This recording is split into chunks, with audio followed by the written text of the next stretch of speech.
Right now we have Dr. Bill Tettelbach from Intermountain Healthcare Wound Care Services. We have some new services coming to the Riverton Hospital. You guys have new stuff going on at Riverton every week. It seems like it. What happens at a wound care clinic? It's not just for cuts, it's for pretty special cases. No. We address wounds of all types. Diabetic, people with chronic lower extremity edema, they get these ulcers, venous stasis ulcers, surgical wounds, even people who are on chemotherapy that can't heal these wounds because the chemotherapy is changing their body chemistry. Right.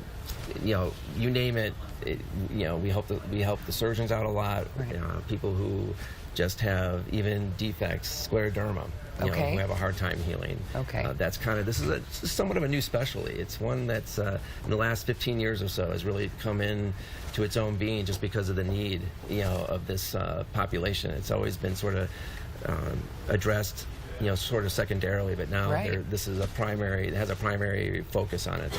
Yeah, it's funny, my 92-year-old dad has a cut on his foot that was having trouble healing, and he is now at a wound care facility where they're making sure it heals, and it's healed like 50% in the last 2 weeks. So that care really made a difference. Yeah, and so prevention or early intervention is key. I mean, amputation is a threat for like lower extremity wounds, especially for diabetics.